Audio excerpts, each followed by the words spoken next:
Hello जी, नमस्ते। किद्दां तुसी सारे? मैं वधिया। आज हम जीएसटी में बात करेंगे कुछ डेफिनेशंस की जो मुझे लगता है इम्पोर्टेंट हैं। जैसे अगर आप आईटी से पढ़ेंगे ना, तो आपको जब भी वो आईटीसी का सेक्शन 16 स्टार्ट हो 70, वहाँ पे वर्ड आएगा रजिस्टर्ड पर्सन। तो आपको एक होता है टैक्सेबल पर्सन। तो आपको रजिस्टर्ड पर्सन और टैक्सेबल पर्सन क्या होते हैं और इनका डिफरेंस पता होना चाहिए। तो आज हम वही डिस्कस करेंगे कि रजिस्टर्ड पर्सन, टैक्सेबल पर्सन क्या है और इसमें डिफरेंस क्या होता है। देखो, जब हमने सेक्शन 22 पढ़ा था, सेक्शन 22 में मैंने आपको बताया था कि जब आपकी जो गवर्नमेंट है, गवर्नमेंट को क्या लेना है आपसे? जीएसटी। तो गवर्नमेंट आपसे कब जीएसटी लेगी, ये कैसे डिसाइड होगा? ये डिसाइड होगा कि जब आप गवर्नमेंट के पास जीएसटी में रजिस्टर्ड हो। और आप गवर्नमेंट के पास जीएसटी में कब रजिस्टर्ड होगे? जब वो देखा जाएगा आपका सेल। अगर मैं इसको ऐसे बोलूँ टैक्स भाषा में, तो आपकी एग्रीगेट जो टर्नओवर होती है उसको देखा जाता है। तो गवर्नमेंट ने एक लिमिट फिक्स कर दी कि हम आपसे जीएसटी लेंगे अगर आपकी जो टर्नओवर है वो इस लिमिट से क्रॉस करती है। तो जैसे ही आपकी जो एग्रीगेट टर्नओवर है, जो टर्नओवर है आपकी, अगर वो 20 लाख से एक्सीड करेगी, या स्पेशल कैटेगरी स्टेट है तो 10 लाख, और अगर आप सिर्फ गुड्स सप्लाई कर रहे हो और कोई इंटर स्टेट सप्लाई नहीं कर रहे हो तो 40 लाख। तो ये मैंने डिस्कस किया है डिटेल में सेक्शन 22, डिस्क्रिप्शन में इसका लिंक दे देंगे। तो जब आपकी जो टर्नओवर है वो एक लिमिट जो फिक्स की गई है 10 लाख, 20 लाख, 40 लाख, अगर वो इस लिमिट से क्रॉस करती है तो आप अपना जीएसटी पे करोगे अपनी जो भी आप टर्नओवर, जो भी आपकी टर्नओवर होगी। तो इसमें क्या है कि आप टैक्स का पैसे कैसे पे करोगे? जब आप जीएसटी में आपको रजिस्ट्रेशन लेना पड़ेगा। जब आप जीएसटी में रजिस्ट्रेशन लोगे तभी तो आप वहाँ से जीएसटी पे करोगे। तो गवर्नमेंट को कैसे पता चलेगा कि आप टैक्स, इतने सारे पर्सन है, कौन टैक्स पे करेगा कौन नहीं? जिसने जीएसटी रजिस्ट्रेशन ले लिया वो गवर्नमेंट की नज़र में आ गया कि इस पर्सन से अब हमें रेवेन्यू जनरेट होगी, इसके से हमारे पास जीएसटी आएगा। जब जीएसटी का रजिस्ट्रेशन ले लेते हैं, अगर मान लो किसी मंथ में आपकी 1 रुपये की सेल भी नहीं हुई, तब भी आपको रिटर्न तो फाइल करनी पड़ती है। तो एक उसके हिसाब से एक रजिस्टर्ड पर्सन हो गया, है ना। तो रजिस्ट्रेशन में रजिस्टर्ड पर्सन, एक होगा टैक्सेबल पर्सन। मैंने बोला जैसे आप सेक्शन 22 में जैसे थ्रेशोल्ड लिमिट है वो क्रॉस की, तो आप एक टैक्सेबल पर्सन होगे जो लायबल है। जो लायबल किसके लिए है? गवर्नमेंट को जीएसटी पे करने के लिए आप लायबल हो जाते हो, तो आप टैक्सेबल पर्सन हो। जैसे आपकी जो टर्नओवर है वो 20 लाख, 10 लाख, 40 लाख, जो भी आपका क्राइटेरिया है, अगर आप उससे क्रॉस हो गए तो आप एक टैक्सेबल पर्सन हो गए। मतलब अब आपको गवर्नमेंट को टैक्स पे करने के लिए लायबल हैं। तो टैक्स कैसे पे करेंगे? जब आप रजिस्ट्रेशन के लिए भी लायबल हो गए। तो सेक्शन 22 के हिसाब से जैसे ही आपकी टर्नओवर क्रॉस हुई, आप एक टैक्सेबल पर्सन बन गए जिसको गवर्नमेंट को टैक्स देना है। फिर एक सेक्शन था 24 में क्या था कि जैसे हम सेक्शन 22 में बात कर रहे हैं कि गवर्नमेंट को कब उम्मीद होगी कि आप गवर्नमेंट को टैक्स पे करोगे, जब आप एक टर्नओवर 20 लाख से एक्सीड कर गई, 10 लाख से एक्सीड करेगी, 40 लाख से एक्सीड करेगी। तो ये सेक्शन 22 कवर कह रहा है। इसमें आप रजिस्ट्रेशन ले रहे हो जब आप एक थ्रेशोल्ड लिमिट अपना एग्रीगेट टर्नओवर क्रॉस कर रहे हो। लेकिन जैसे मान लो आपने बिजनेस आज शुरू किया, आपके पास जीएसटी रजिस्ट्रेशन नंबर नहीं है क्योंकि आपका तभी कोई सेल स्टार्ट ही नहीं हुआ। आपके पास पहला ही ऑर्डर आ गया कि आपको बाहर से ऑर्डर आ गया कि आप एक्सपोर्ट कीजिए 10 लाख, 15 लाख, 5 लाख, कुछ ऐसा ऑर्डर आ गया। मानते 5 लाख का ऑर्डर आया आपके पास। अब आप 22 में तो रजिस्टर सेक्शन 22 के अकॉर्डिंग आपके टर्नओवर तो सिर्फ पहले ही आपके पास लौट जा रहा है 5 लाख का, तो आप रजिस्ट्रेशन के लिए तो लायबल नहीं हो सेक्शन 22 के हिसाब से। लेकिन जब आप किसी भी स्टेट में होते हो, जैसे मान लो आप पंजाब में हो, पंजाब से बाहर जब भी आप माल सप्लाई करोगे, चाहे हरियाणा, चाहे दिल्ली, चाहे यूपी, चाहे एमपी, जैसे पंजाब से माल बाहर गया, या फिर जैसे ही आप पंजाब से बाहर जाते हो, आउट ऑफ इंडिया भी सप्लाई होता है, तो वहाँ पे पे सेक्शन 24 में आप रजिस्ट्रेशन लेने के लिए लायबल हो जाते हो। मतलब 22 में आपके टर्नओवर के अकॉर्डिंग आप रजिस्ट्रेशन लेते हो। सेक्शन 24 में कुछ कंडीशन बताई गई हैं जिसमें आपके इर्रिस्पेक्टिव ऑफ योर टर्नओवर, आपकी टर्नओवर कितनी है उसको हम नहीं देखेंगे, हम आपको रजिस्ट्रेशन लेना मैंडेटरी हो जाएगा। जैसे अगर आप अपने स्टेट से बाहर माल सप्लाई कर रहे हो, इंटर स्टेट सप्लाई कर रहे हो, तो आपको रजिस्ट्रेशन लेना मैंडेटरी है। गुड्स के केस में होगी। सर्विसेज के केस में अगर आप इंटरस्टेट सप्लाई कर रहे हो और आपकी टर्नओवर 20 लाख से कम है तो आपको रजिस्ट्रेशन लेने की जरूरत नहीं है। तो हमने पढ़ा था कि 22 में रजिस्ट्रेशन लिया, 24 में रजिस्ट्रेशन लिया, 24 में बहुत सारी कंडीशंस में मैंने आपको एग्जांपल दिया इंटरस्टेट सप्लाई का। तो अब हम देखेंगे कि टैक्सेबल पर्सन और रजिस्टर्ड पर्सन क्या है और इसका डिफरेंस। देखिए, टैक्सेबल पर्सन को डिफाइन किया गया सेक्शन 2 सबसेक्शन 107 में। इसमें कहा गया है कि taxable person means who is registered और is liable to register under section 22-24। मैंने आपको बताया 24 थ्रेशोल्ड लिमिट टर्नओवर वाला, इसमें आपकी थ्रेशोल्ड लिमिट नहीं देखी जाती, इसमें आपका देखा जाता है जो कंडीशंस हैं कुछ उसमें अगर आप फुलफिल उसमें से किसी भी कंडीशन में आ जाते हो, ठीक है, उस लिस्ट की किसी भी कंडीशन में आ जाते हो, सेक्शन 24 में आपको रजिस्ट्रेशन लेना मैंडेटरी हो जाता है, जिसमें से एक है इंटरस्टेट सप्लाई ऑफ गुड्स। तो इसमें कहा गया है कि अगर आप सेक्शन 20-24 में लायबल है रजिस्ट्रेशन लेने के लिए, उसको टैक्सेबल पर्सन कहेंगे। देखो, एक पर्सन है और ये है उसने आउटवर्ड सप्लाई की कि माल बेचा उसने बेचा 20 लाख, तो वो सेक्शन 22 में रजिस्ट्रेशन के लिए लायबल नहीं है। जैसे 20 हो के 21 लाख हुई, तब वो इस 1 लाख पे 20 लाख से अब ये कितना बढ़ गया 1 लाख पे उसको जीएसटी लेना है। लेकिन जीएसटी कब लेगा? जब वो रजिस्ट्रेशन करवा लेगा अपना, ठीक है। तो वो 2 केस हो सकते हैं इस पर्सन के, या तो वो रजिस्ट्रेशन जीएसटी नंबर ले, GSTIN नंबर ले, या फिर वो GSTIN नंबर ना ले। लेकिन दोनों ही कैटेगरी में ये क्या पर्सन बन गया? ये एक टैक्सेबल पर्सन बन गया। टैक्सेबल पर्सन, अब पढ़िए इसको। Means a person who is registered, जिसने रजिस्ट्रेशन ले लिया है, और इज लायबल टू रजिस्टर, और उसने रजिस्ट्रेशन नहीं लिया है। दोनों ही पर्सन टैक्सेबल पर्सन में की कैटेगरी में आ जाएंगे, जो सेक्शन 22-24 की 22 में थ्रेशोल्ड लिमिट को क्रॉस किया, या 24 की किसी भी कंडीशन में आप फॉल हो जाते हो, तो आपको या तो आप लायबल हो जाते हैं रजिस्ट्रेशन के लिए, या फिर रजिस्ट्रेशन ले लेते हैं। जिसने रजिस्ट्रेशन ले लिया, जो रजिस्टर्ड पर्सन बन गया, वो भी टैक्सेबल पर्सन है। जो लायबल टू पे टैक्स है बट रजिस्टर्ड नहीं है, वो भी क्या है?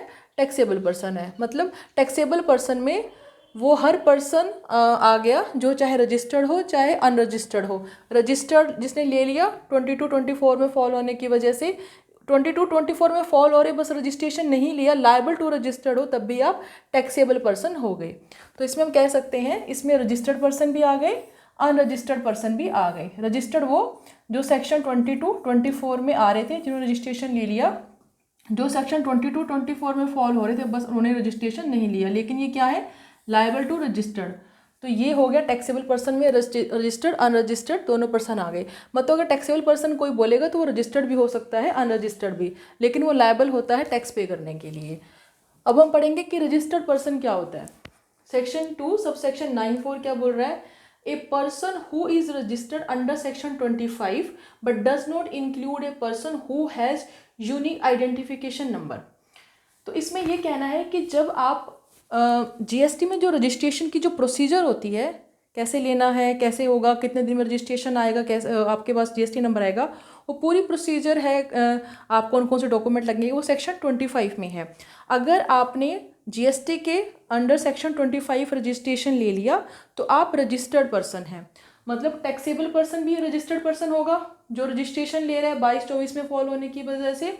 मतलब जो टैक्सेबल पर्सन है वो एक रजिस्टर्ड पर्सन हो सकता है, ठीक है। और आपके इसके बाद क्या है, और जैसे मान लो कि कोई किसी ना तो 22 में आ रहा है ना 24 में आ रहा है, कोई पर्सन है ऐसे ही है, तो उसको है कि मैं जीएसटी नंबर लेना चाहता हूँ। आपने ना थ्रेशोल्ड लिमिट क्रॉस की, ना ही आपने कोई इंटरस्टेट सप्लाई की, ना आप सेक्शन 24 में आ रहे ना 22 में आ रहे हो, बट आप जीएसटी नंबर लेना चाहते हो। क्या आप ले सकते हो? हाँ जी, आप ले सकते हैं। इसको बोल देती हैं वॉलंटरी रजिस्ट्रेशन। क्या वो इसमें फॉल होगा? हाँ जी, वो भी इसमें फॉल होगा। रजिस्टर्ड पर्सन ये भी है, रजिस्टर्ड पर्सन, ये टैक्सेबल पर्सन भी रजिस्टर्ड पर्सन होंगे। लेकिन इस पर्सन में आपका वो पर्सन इंक्लूड नहीं है जिसके पास यूनिक आइडेंटिफिकेशन नंबर है। देखो, ये एक पर्सन कौन होते हैं?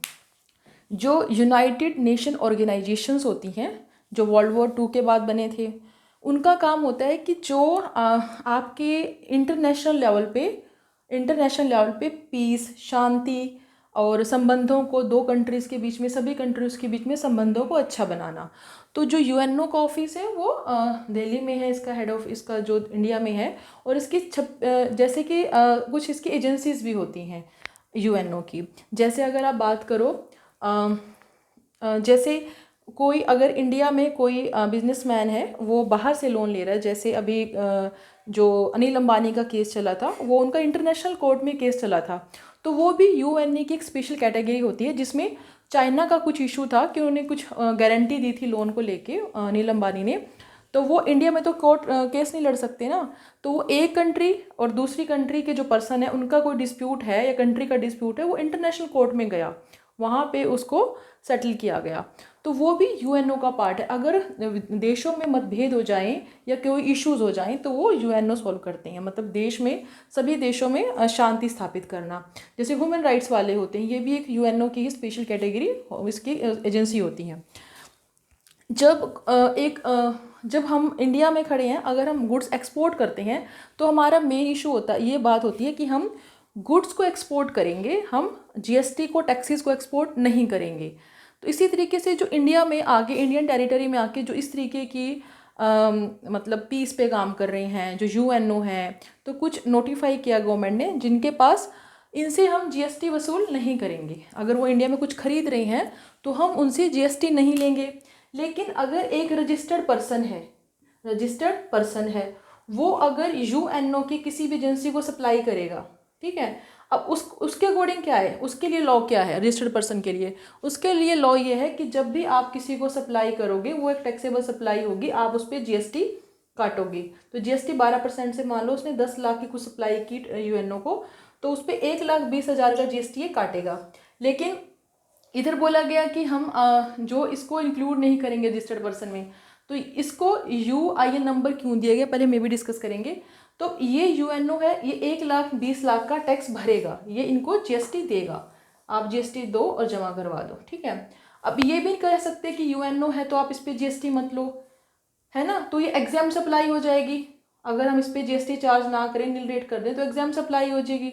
अगर ये एग्जाम सप्लाई होगी तो ये कहीं से बेचारा जो जिसने सप्लाई की है गुड्स, वो भी तो कहीं ना कहीं से माल खरीद के लाया होगा। जो माल खरीद के लाया और उसको आप एग्जाम्प्ट कर दोगे, हमने पढ़ा था ना नील रेट पे, तो उस पर आईटीसी नहीं मिलेगा इसको, इस वजह से इस पर जीरो रेट नहीं कर सकते, इसको एग्जामिशन नोटिफिकेशन इसमें नहीं कर सकते।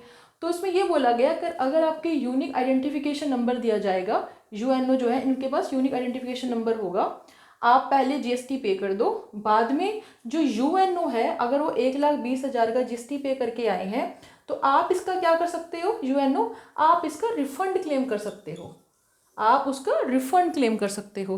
तो इसलिए बोला गया registered person means a person who is registered under section 25 but does not include a person who has unique identification number. आपके पास यूनिक आइडेंटिफिकेशन नंबर है, आपको माना जाएगा, मतलब आप जीएसटी में आपके पास यूनिक आइडेंटिफिकेशन नंबर है, लेकिन आप जीएसटी पे करोगे, आपको रिफंड हो जाएगा। इसलिए इसको जो है रजिस्टर्ड पर्सन की डेफिनेशन से बाहर किया गया है।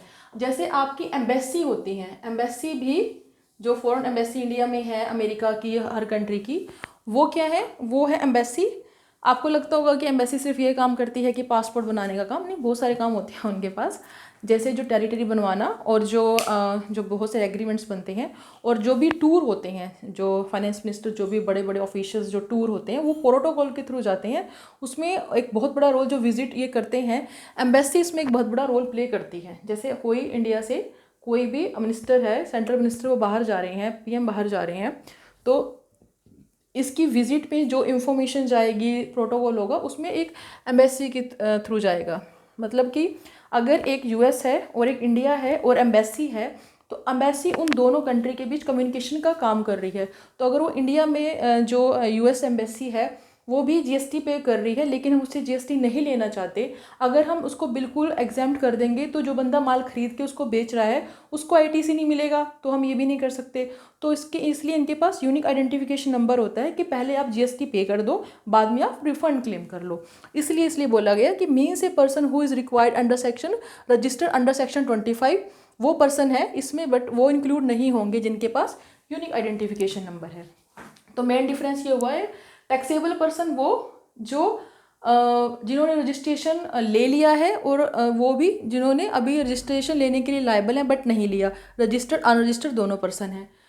रजिस्ट्रेशन में क्या है, रजिस्टर्ड पर्सन में इसमें सिर्फ रजिस्टर्ड पर्सन आएंगे, इसमें टैक्सेबल पर्सन में जिन्होंने रजिस्ट्रेशन लिया वो भी आएंगे, और इसमें वॉलंटरी जो वैसे टैक्सेबल पर्सन नहीं है बट उन्होंने अपनी इच्छा से रजिस्ट्रेशन ले लिया वो भी इसमें आएंगे।